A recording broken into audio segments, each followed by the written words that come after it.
Good afternoon, everyone, and thank you for joining us this afternoon. We are going to, as you know, or maybe you don't know, we went to another level last week in our quest for self-determination and nationhood. We filed a request in the United Nations before the United Nations General Assembly. The United Nations General Assembly is the entire uh, combination of states in the United Nations, 193 states. We filed our request, in particular, to the UN Decolonization Committee, uh, the special committee that entertains special requests from peoples uh, that are in our same predicament, a colonial predicament. So this is the huge news.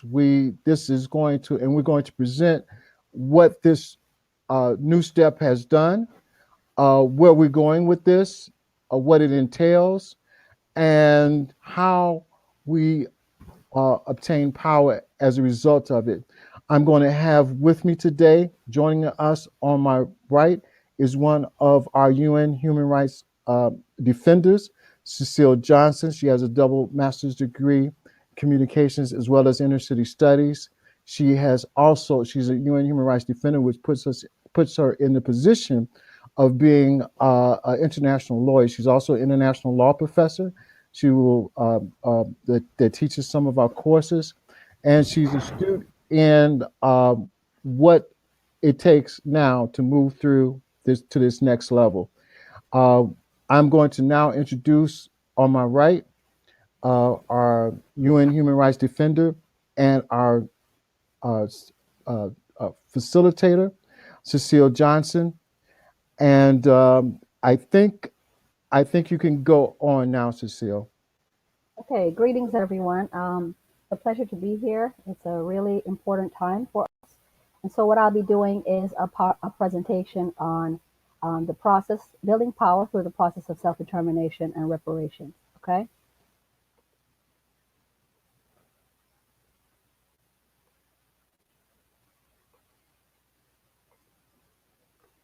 The steps to building a nation. Now, the power of perception. For those of you who doubt that 45 million Afro descendants or African descendant people should not be self-determined, let's look at the Europeans, right?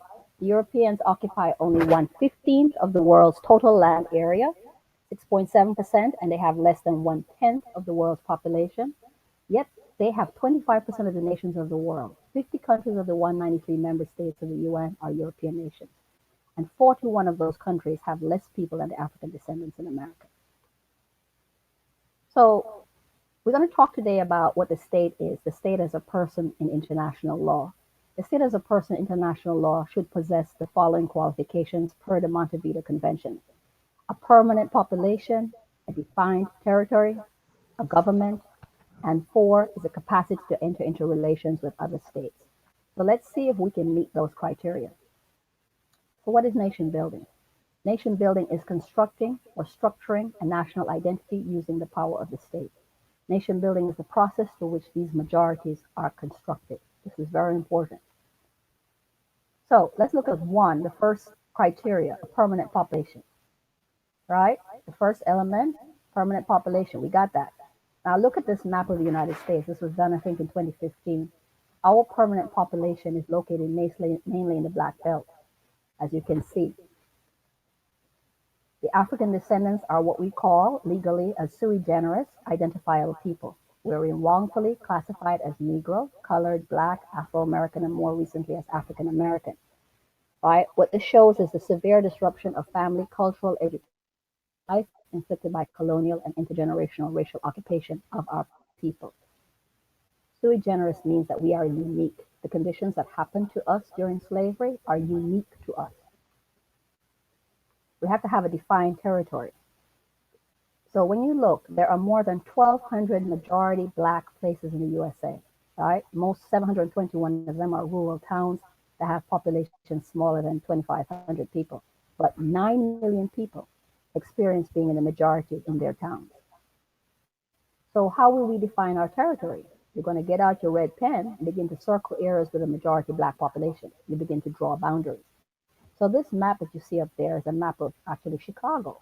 And in Chicago, we're on the west side and we're on the south side. You draw your little map. The areas where we're a majority, that would be our areas. So a confederation, which is what we're doing right now, is a political strategy that changes configuration from a national minority to a majority in our own areas. So in our own areas where we're a majority, we should be in control. So let's look at the 1,200 black cities. You can see from the map there where they're located, right? Including over in California, I think one in Arizona. The 500 medium cities, right? From 1,250 to up to 40,000, 50,000 people. And then you have all these 42 cities that have more than 50,000 people, where blacks are the majority. And I bet you didn't know that Detroit has a population, and that's about six. They have a population, and they're about 78% of Detroit, right? Black people. And you look at Jackson, Mississippi, and you look at Gary, Indiana. Some of these places are 80 something percent black. Not all of them have a black man. So blacks are the majority in 41 cities with over 50,000 people, 22 cities with over 100,000 people, and in 16 of these cities, there's over 100,000 black people in those cities. So the question is, how many are run by black men? How many do we control, right? These 9 million people experience being the majority in their towns, but they're still having problems in education, healthcare, transportation, economic development, right? And small and medium cities lack the attention and support, but often carry the same, if not greater, burdens of their larger counterpart cities. And most of the times we hear about the big cities, but we don't hear about these small areas. So the third element is the government. And a government is a body of persons that constitute the political authority of a political unit. So you would have like a government, that's the United States. Illinois, the state of Illinois is a government. The county of Cook is a government. The city of Chicago is a government. These are all political units, right? So all a confederation is a political strategy that changes configuration from a national minority to a majority in our own areas. Right now, we're considered a minority, but in our own areas, we would be the majority. Therefore, we would be in control. So step one will be to sign the Declaration of Self-Determination. And we started that process last October 1st, 2017 in Tougaloo, Mississippi. Once we signed the Declaration of Self-Determination as a collective, we now have a juridical identity. And that's a legal identity, right? We will be defined as African descendants until our parliament decides differently, if necessary. This makes us what we call a declaratory nation. This gives us standing as a juridical people in domestic and international court. We now have the authority to form an interim government. The picture that you see up there is a declared consent for self-determination and request for decolonization. And it is a form that's on our website, adconfederation.com. And what it is asking you to join the confederation, whether as an individual, family, or an organization. And by joining the confederation, what you're saying is that you agree that we should be going forward with this process of civil. You understand what the process is, and that you understand that what the Declaration of Self-Determination means, and that you want to be a part of this new nation that we're building. So step two would be an interim government creating a national assembly. Representatives are going to be chosen by the confederation groups, and it's based on population numbers. So when you're coming into the confederation, your numbers determine what representation you will have at the table, right? We'll discuss the Articles of Confederation, we'll sign the Articles of Confederation, and what we would have now done is perfected an interim government. This interim government is selected, not elected. When you look at the founding of the United States, that's what they did, right? So you're doing the exact same thing. This interim government has the duty now to hold a plebiscite vote within a reasonable time period.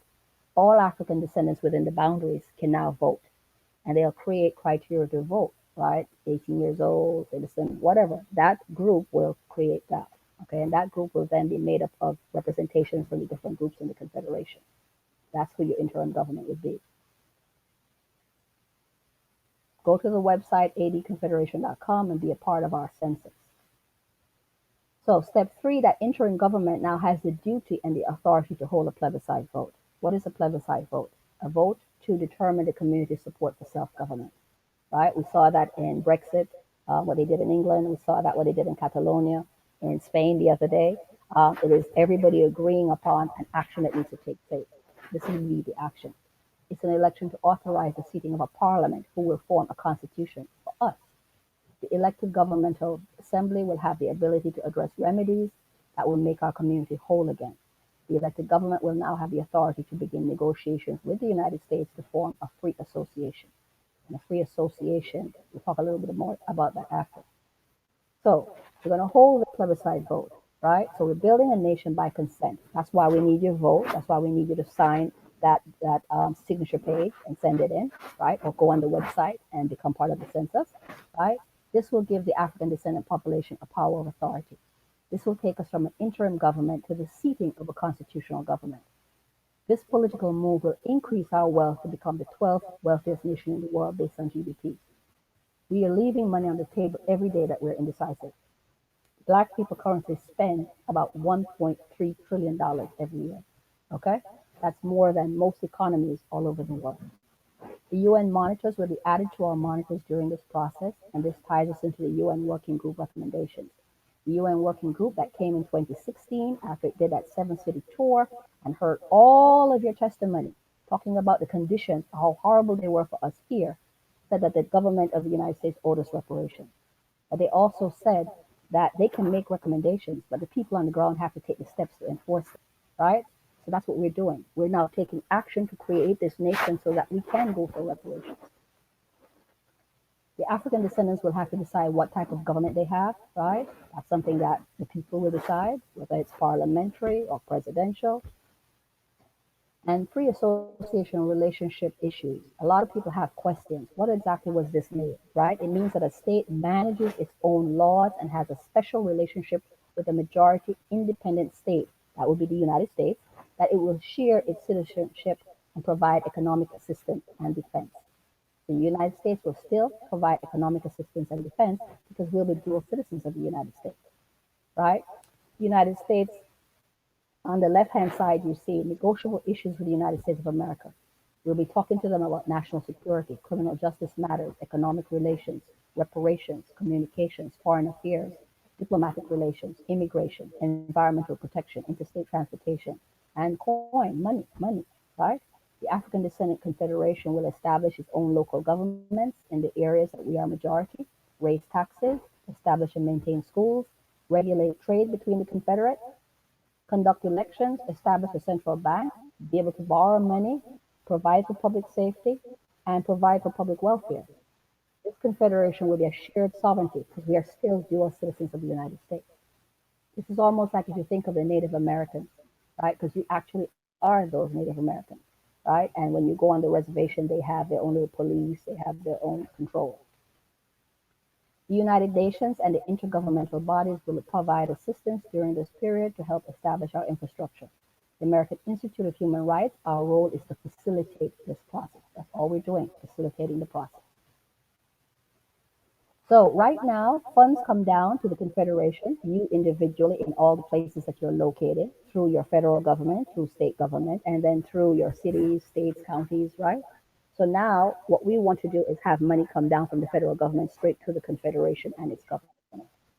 So we're going to negotiate and reconfigure how money is processed, how it will be funded. So the fourth essential element of nation building is the capacity to enter into relations with other states and other countries. And this is actually one of the most important states. Recognition of sovereignty. Recognition has been described as the free act by which one or more states acknowledge the existence on a definite territory of a human society politically organized, independent of any other, and is capable of observing the obligations of international law. This is very important. Recognition grants the state and its sovereignty a character of international legitimacy and consequently a capacity to enter into relations with other sovereign states. So we will need other states to recognize it. States out there in the Caribbean, states in Africa, states in South and Central America, all over the world. Okay? So when the United States was formed, when they did their Declaration of Independence in 1776, the first country that recognized them was Morocco, an African country, right? That's what we're looking for. We're looking for African countries, Caribbean countries, countries around the world, Asian countries, European countries to recognize us. The importance of this recognition. Again, this is one of the most important reasons why we're asking everyone to confederate. Our sovereignty will now become credible as we formally request other countries to recognize it. 45 million people, folks, 45 million people. The more countries that recognize us, the more it will impact our credit and bond making ability. Because as a nation, nationhood is the foundation of wealth, shifting the wealth back to our black communities and growing our economy. It's also significant to our psyche, right? When you look at us right now, when you look at us right now, we have 45 million people. We have all these atrocities happening to us on a daily basis. You have the economics that's going on. You have what's happening to us in our health, in so many different areas. Now we will be in control of solving that, right? We're going to remedy ourselves. So we can now address the issue of reparations. When we took control of our identity, we began to repair ourselves to now have legal standing. We can now repair our neighborhoods, our schools, our infrastructure. We have now increased our dignity. Now we can focus our energy not trying to fit in, but trying to work on improving us. Our parliament then has the ability to gather funds and create a treasury to begin to put together proposals for infrastructure needs in our community, taking care of that police, the schools, the roads, right, the health, looking at food security, all of that. It will clean up our areas and create jobs. It is going to put the power back into the hands of the native African descendant community, a power that we have never had in the United States. So the Confederation will seek a compact of free association agreement with the United States so that it will be self-governed. We want to have this relationship with the United States. We'll still be dual citizens, but we will govern ourselves in the areas that we are majority. This is what it looks like. So we're going from a declaratory nation, which is what we are right now, to an interim government, which is what the Confederation will be able to form. Those members will be selected based on the populations that they're bringing in through the Confederation. And then we will move to a constitutional democracy, a free association state with negotiation with the United States. And then we will be able to move forward. So the constitutional free association means that a state manages its own laws and also has a special relationship with the independent state. The independent state is the United States. They will share its citizenship and provide economic assistance in defense. So you're still a U.S.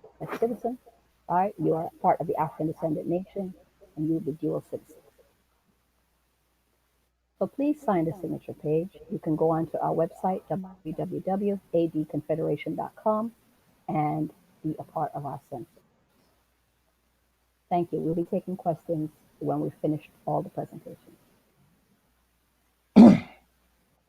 All right. Thank you very much, Cecile. All right. Okay. Thank you so much, Cecile. Cecile Johnson is one of our UN Human Rights facilitators. She's very astute, as you see. And we are going to now go forward and explain uh, the basis of what we're doing and how it's founded, founded on international law. So I'm going to take everyone back to the my presentation, which is uh, Elena, which is another human rights defender, is now going to give good afternoon, Sister Elena. Can you hear me? I can't hear you. I can hear you. Okay, I can. We can hear you now. Now, Elena Porter, you have background noise though. You have background. You got a lot of background noise. Okay. So can And I move? okay, you probably need a headset. Let me go ahead while you're setting up. I'll explain to our audience what you're going to be speaking about, and then I'll bring you back on later when you can mute the sound in your background. Okay. All Will do. right. All right. Thank you very much. Okay. What I'm going to take you through is a couple of videos on our one of the creators, one of the first people that brought to our attention this process, which was Malcolm X. And so we're going to talk about decolonization. Elena, you're going to please mute your mic. Okay, I'm going to mute her mic. Okay, sorry about that. She's going to figure out the sound qualifications and background. But now let's go into detail about what decolonization is. And so I'm going to give you a short 3-minute video on the decolonization law.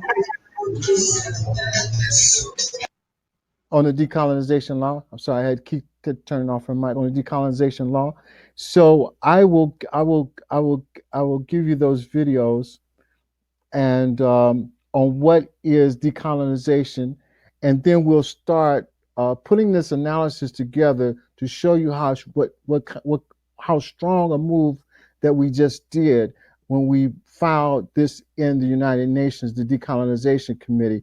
Now and I'll get further into that, but let's talk about what is decolonization. So a quick 3-minute video on what is decolonization.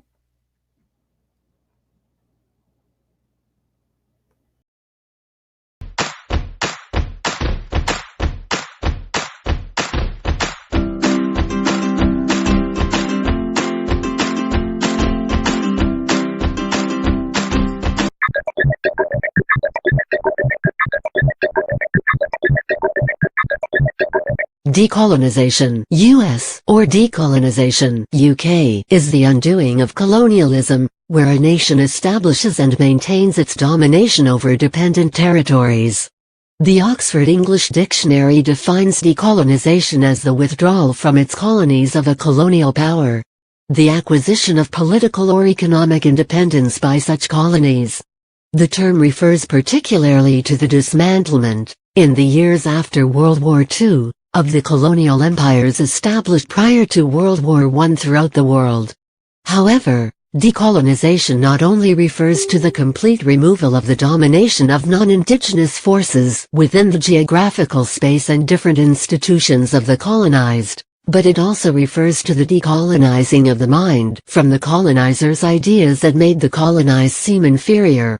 The United Nations Special Committee on Decolonization has stated that in the process of decolonization there is no alternative to the colonizer allowing a process of self-determination, but in practice decolonization may involve either non-violent revolution or national liberation wars by pro-independence groups. It may be intramural or involve the intervention of foreign powers acting individually or through international bodies such as the United Nations. Although examples of decolonization can be found as early as the writings of Thucydides, there have been several particularly active periods of decolonization in modern times.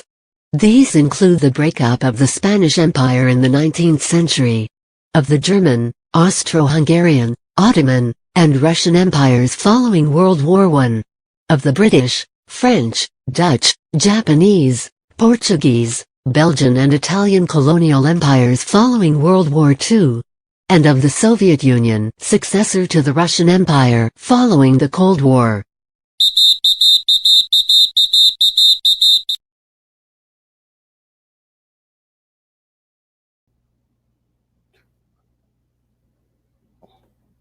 Now my expertise is that of an international lawyer. That's my training, that's my background. And I am also a law professor and the chief facilitator of this process. So it didn't come from me because as a young child, I was, oh, there's Elena. Good to have you back. I was influenced by this man that I'm sure that you all know. I'm going to show you what he said about decolonization and the Bandung Conference. So I'm going to show you a video on this distinguished gentleman.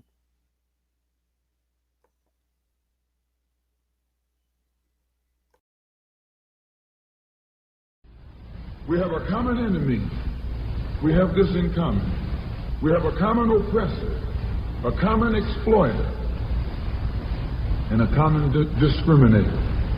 So once we all realize that we have this common enemy, then we unite on the basis of what we have in common. And what we have foremost in common is that enemy, the white man. He's an enemy to all of us. I know some of you all think that some of them are enemies. Time will tell. In Bandung, back in I think 1954, was the first unity meeting in centuries of black people. And once you study what happened at the Bandung Conference and the results of the Bandung Conference, it actually serves as a model for the same procedure you and I can use to get our problem solved. At Bandung, all the nations came together, nations from Africa and Asia. Some of them were Buddhists, some of them were Muslim, some of them were Christian, some of them were Confucianists, some were atheists. Despite their religious differences, they came together. Some were communists, some were socialists, some were capitalists. Despite their economic and political differences, they came together. All of them were black, brown, red, or yellow. The number one thing that was not allowed to attend the Bandung Conference was the white man. He couldn't come. Once they excluded the white man, they found that they could get together. Once they kept him out, everybody else fell right in and fell in line. This is the thing that you and I have to understand. And these people who came together didn't have nuclear weapons. They didn't have jet planes. They didn't have all of the heavy armaments that the white man has. But they had unity. They were able to submerge their little petty differences and agree on one thing, that though one African came from Kenya and was being colonized by the Englishmen, and another African came from the Congo and was being colonized by the Belgians, and another African came from Guinea and was being colonized by the French, and another came from Angola and was being colonized by the Portuguese. When they came to the Bandung Conference, they looked at the Portuguese, and at the Frenchmen, and at the Englishmen, and at the other Dutchmen, and learn or realize that the one thing that all of them had in common, they were all from Europe. They were all Europeans, blonde, blue-eyed, and white-skinned.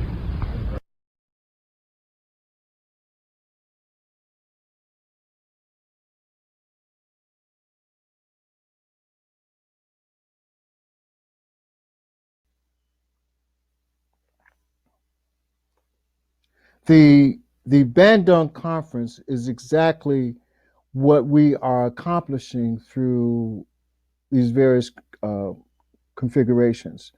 One is the Confederation. Confederation is just for us. It's for African descendants. We shut everybody out. We come in, no matter whether we're Muslim, whether we're Moors, whether we are Hindu, Jew, or civil rights. We come together for the betterment of our people, and we expect all of us, especially at these times, to unite and for us to join lockstep to do what we need to do. These ladies on my right have courageously, beyond expectation of their, and I'm not being gender-based, their female identity, they are our best soldiers. They are some of our best soldiers. They are very courageous in doing this because we have moved to another level. And it's always the mother of our people that is the most courageous for the children. And this is for our children and their children, because decolonization is a permanent fix. We will never have to go back to being under the thumb of the white man again. This is extremely important for our self-survival, our children, their survival, our economy, our sense of self-worth, our sense of protection. We can be very wealthy, and we can do, our economies can, and our ghettos can change to a place of restructuring and rehabilitation. Our UN human rights defender on my right, uh, Elena Porter, is going to explain the rehabilitation and the reconstruction that is now possible. And we wish you to join us. We wish you to join not us, but to join the Confederation, join yourself, so that we can move to this next step. I'm going to play another short clip on this strategy, and then I'm going to introduce our human rights defender, Elena Porter. So let me just play a short clip for you so that you can understand why we have done this.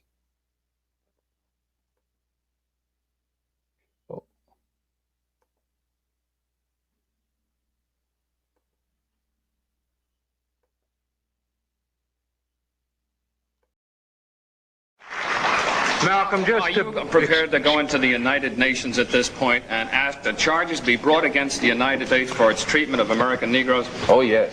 Oh, yes, please. I think you're right in my opinion. The audience will have to be quiet.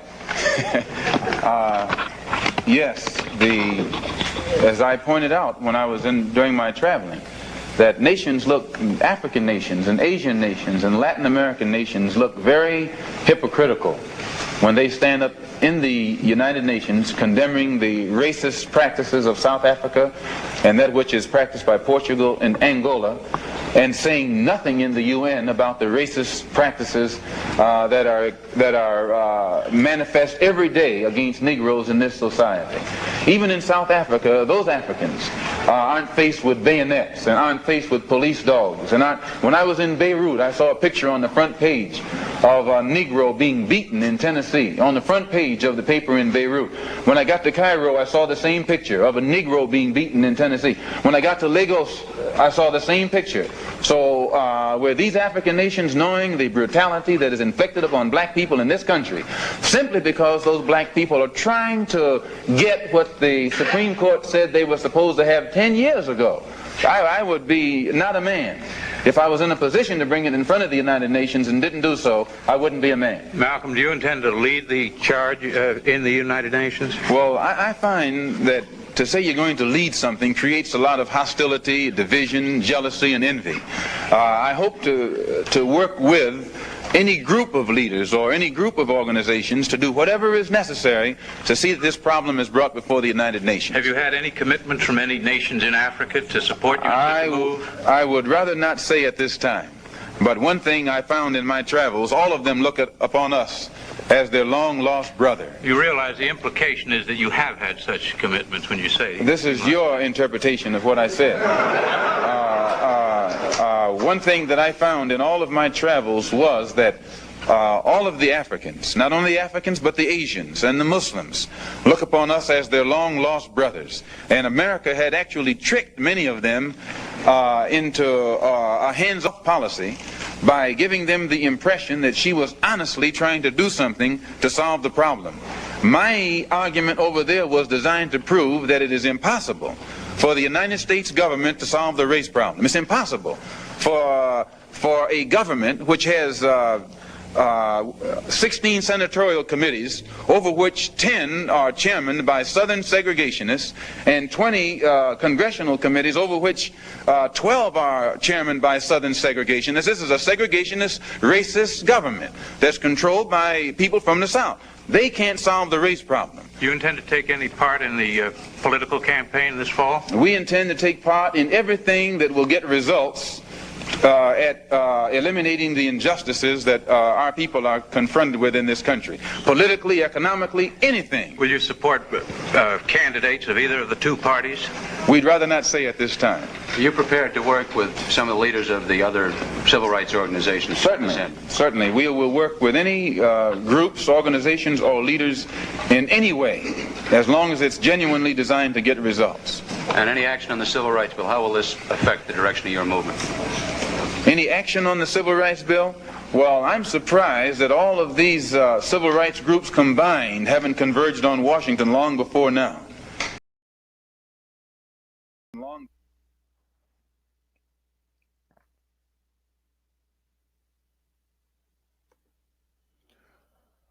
Thank you. This explains why we are doing what we're doing, because it's just the right thing to do. We have our remedy does not lie before the U.S. Congress or its courts. Our remedy is within ourselves, and our remedy can be supported by the other nations of the world. I'm going to now introduce uh, our one of our facilitators, Miss Elena Porter. She is going to talk about the development part of this, which is very important because we, as in the position that we're and predicament that we're in right now, we have very depleted communities. So now we're going to talk about how we move from where we're at now to what we want and where we want to go. So without further ado, I'm going to bring in Miss Elena Porter. Miss Porter, please, you can come on now. Greetings, Dr. Ansari. I'm about to pull up my presentation now. Thank you. Because that's what the director decided she wanted to do. And I was like, that's disgusting. You should not be allowed that. Can you? There's too much sound that's coming from your. There's a lot of sound still. Yeah. I'm going to mute your mic and put up your presentation, and I'll try to go over it for our audience. Okay. Go ahead, pull it up, and I'll mute your mic. Okay.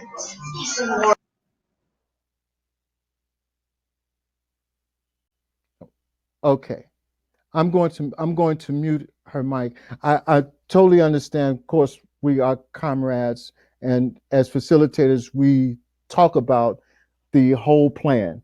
And so this is the plan for recovery, our restoration, and development plan, and how we set those priorities for as facilitators of this nation. Um, the African Descendant Confederated Nation formulated a comprehensive, recovery, restoration, development plan for U.S. African descendants. And we're introducing this strategy to facilitate the reason why we're doing this is because we want to facilitate a treaty or contact between the United States, ourselves, and the United States government. This is a totally different power approach that we're using. Right now, our Congressional Black Caucus and our state representatives, they go hat in hand. And those sub-leaders, and I call them sub-leaders because they're subordinate to the Democratic Party, the Republican Party. They go hat in hand and try to ask for certain things, but they always outvoted because they're minorities. So we think that that's a useless process, and so this is the analysis that we have. This is a consolidation of our authority. First, we want to have a cessation of all the state violence against the U.S. African descendants, their police stations. We want to enter into that agreement, one of those agreements first, because we want to put the police in a posture where they are now in check by international law and our new status. We're going to establish law and order under the Fourth Geneva Conventions and the operative protocols in the U.S. The Fourth Geneva Convention is a convention of war because the state that we're in is a state of war. It always has been. It's not a slave trade. It was a war that of intervention that they came to our areas and intervened on us and transported us in the fourth population wave. And I said the fourth population wave is because the other three population waves were already here, and the U.S. and its colonial powers were erecting forts and establishing their colonial intrusions on the United States, in our territories in the United States at that time. So what we do now is to file in the United Nations, which you just did on the Decolonization Committee, urging our protections, and which we have, and which we've already done, we've ascended to, which means we have agreed to go by the Fourth Geneva Convention and the operative protocols. And the United States have signed this, and most of the countries in the world have signed this. So we want a cease of a cessation of the state violence against us. We also are establishing judicial and legal services using the international human rights law framework, so that our Confederates, whoever decide, in what cities and whichever states that they're in, that we will set up all the institutional things that they need, judiciary as well as their infrastructure needs, which is transportation, communications, food security, and I'm probably missing one of them. But the law in international law for emerging states such as ours is to not put us in a position where we are dependent on the hostile state, which is the United States. So we now can obtain infrastructure and certain orders and certain responses from the United States that we would have not been able to have before, because of this of the filing before the UN General Assembly. We are very sure, pretty much sure, that this filing would cause us to be listed. And once we're listed, we will have the power to rebuild our communities. We have the ability to raise money from foreign states to rebuild our communities. And so the Palestinians, because they're in our particular predicament, they have a set aside Palestinian fund of the countries of the United Nations that totals $6 billion a year, because they need to have their own schools, their own transportation, their own utilities, their own communication services, because they are wrapped in a hostile war with Israel. This will also allow us to complete have the return of our homelands and our territory in Africa and the Americas. Now, because of this filing and because of the Confederation's will to have these issues, to bring these at issue, now they are at issue. Now the land in these territories that Cecile has explained to the 1,200 cities and the 500 other cities with significant African descendant populations have a right to this development. And as facilitators, this development would be, this development fund would be in the hands of a board of African descendant trustees until such a time as it can be turned over to the interim government. These funds would be for our development of our communities, for our schools, to restructure the whole curriculum of our schools, because our children are receiving a colonial education. Anytime a people has to, and their children have to honor those who oppressed them, slaveholders like George Washington and Thomas Jefferson and James Madison and all of the so-called founding fathers, which our facilitators, one of our facilitators, Cecile Johnson, called them founding fathers because of Thomas Jefferson's evil relationship with Sally Hemings. We are not utilizing that process at all. We want to put our own curriculums in our children in our schools, so our children can now learn what it takes to operate their own nation.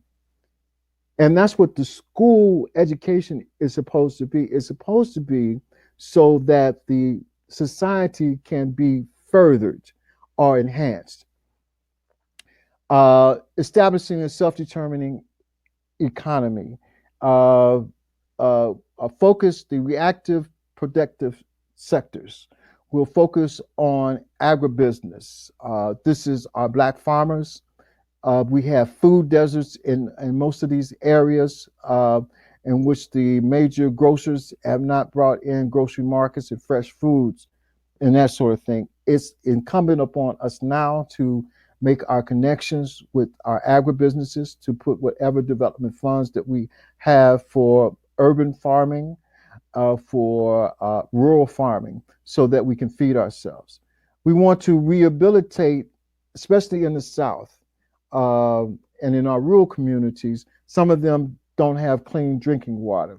Some of them have bad sewage, bad roads, bad energy, of which we have to rely on Comcast and Verizon and those sorts of outside enterprises for communications and outside influence that make billions of dollars, I'll call them predatory dollars, on our backs because we have not put ourselves in the position to do for ourselves.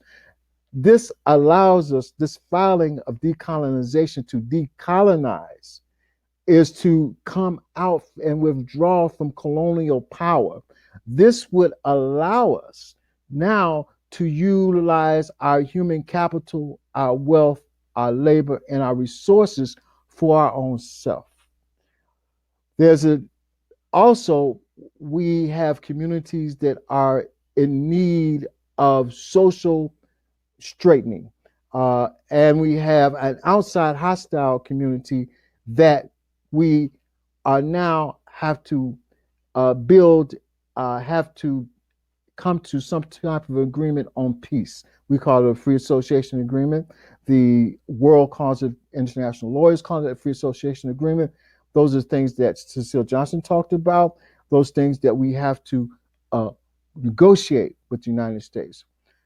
Now, we want to increase our media outlets. We do not have really just a few black-owned stations, and we want to have more. We want to have national stations.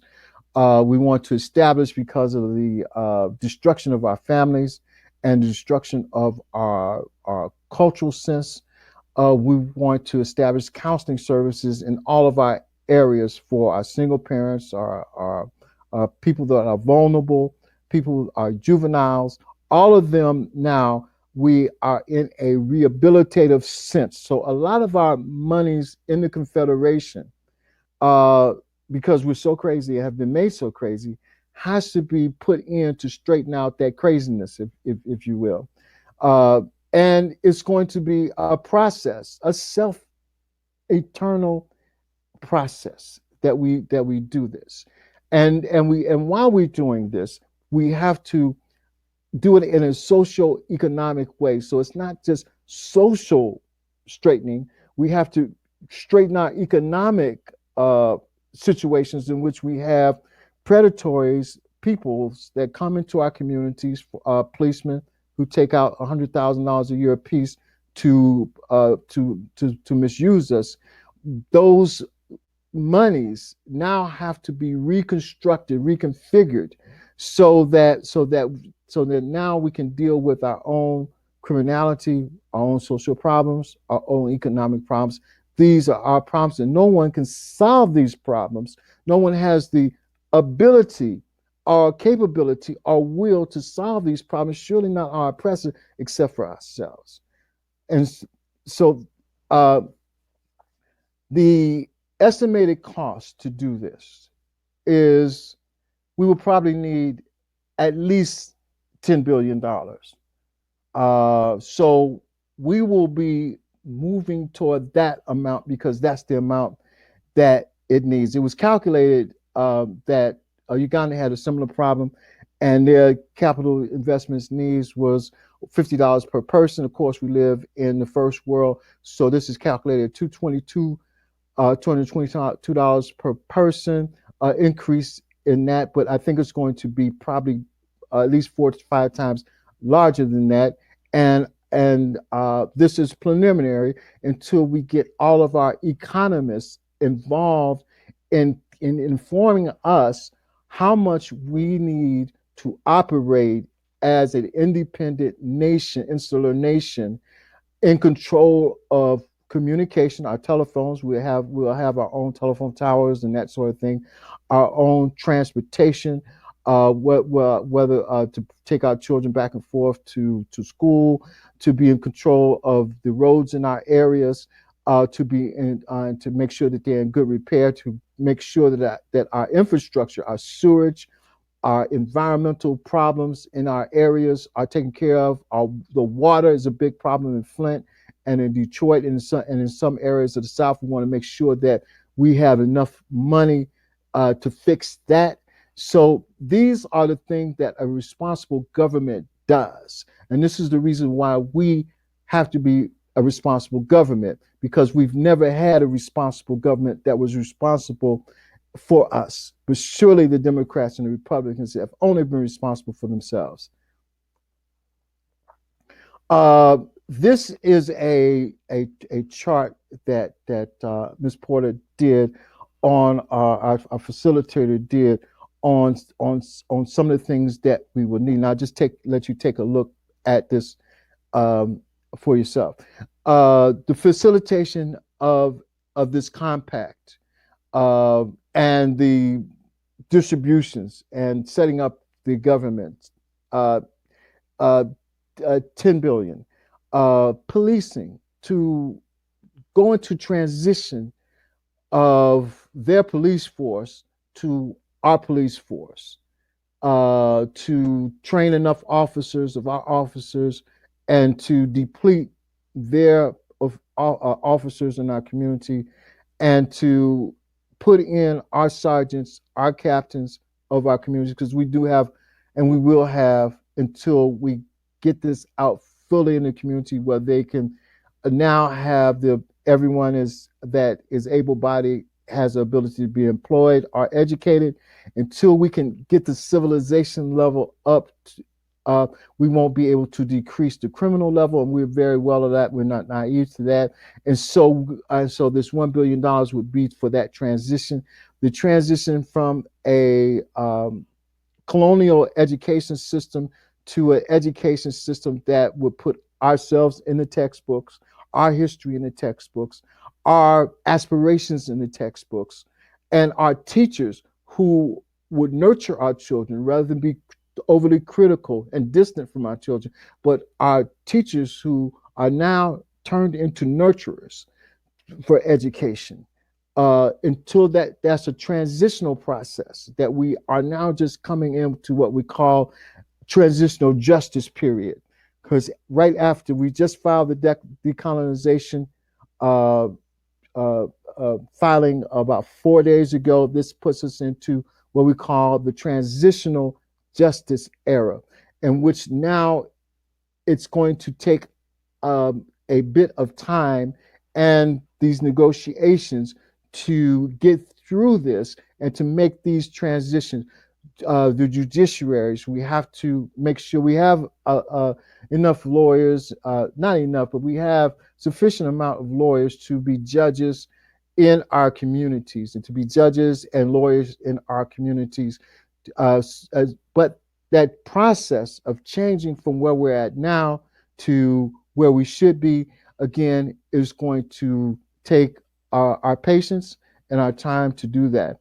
Our police forces, our National Guard, the ability to protect our borders and our people in them from the intrusions of white militias and errant U.S. officials and errant anyone that wants to harm our communities.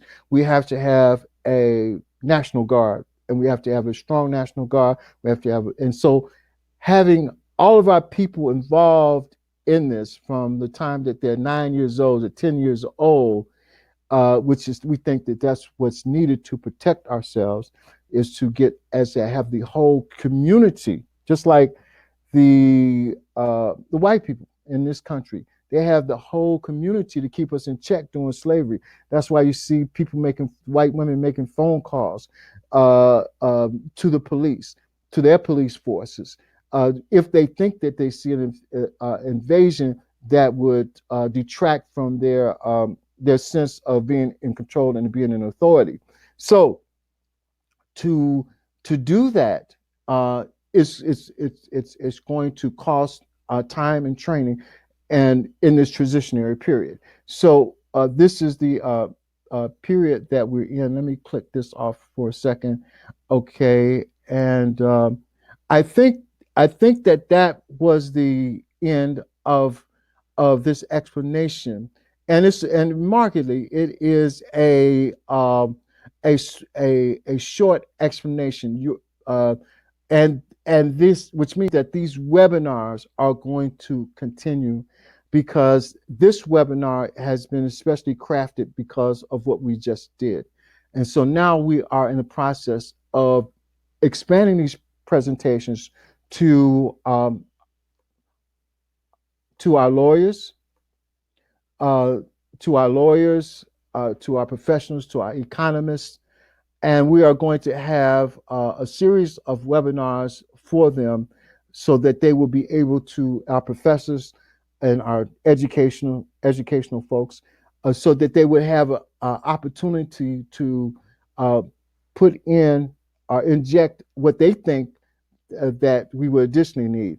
So these are the I'm going to take this slide presentation. I'm going to drop it. Let's see. Okay. Let me bring this back up. Okay, I know how. Give me just a second to get out of this.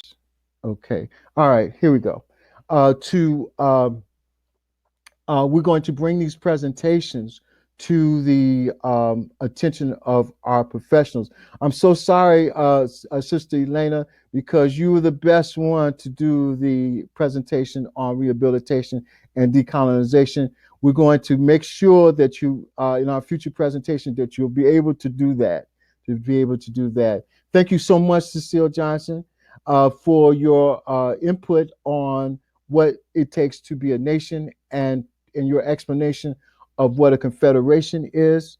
I would just say in closing, because we only have about 3 minutes left, and I so much appreciate for everyone who has attended. Please follow up with what we are talking about and our progress as we go to independence.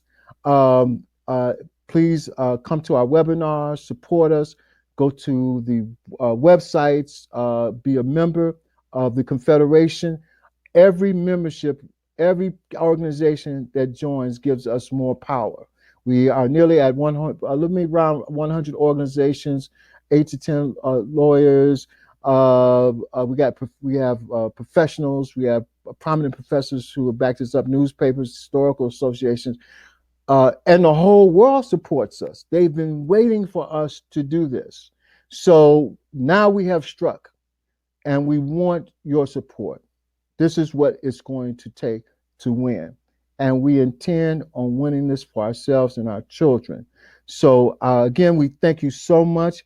Thank you so much. Thank you so much, Cecile Johnson, facilitator of the United Nations for this United Nations process for us. Thank you so much, Elena Porter, our very courageous UN human rights facilitators that have greatly assisted us in this process. And your questions, you will be able to write your questions into us. I've left a way for you to do this. This is also going to YouTube in case you want to review this or have some of your friends or family review what we've just talked about. We're going to have a series of webinars. We'll make sure you're on our list now because of attending this webinar. We'll make sure that you are updated to that. Your cities and your states that you are in, start looking around and seeing how we can help. An invitation from us can help reverse that process. So again, thank you, and thank you everyone for joining us today. We wish we had more time. We are going to come back maybe next Sunday. We're really thinking about coming back to next Sunday. But in any case, we're here. We're on this process, and we will be following up with our professionals, with our attorneys, other attorneys, with other professionals, so that we can inform them of this process and brief them on the UN process. So thank you, everyone, for coming in, and we will see you soon. We will see you soon. More power to the people. Power to the people. Thank you.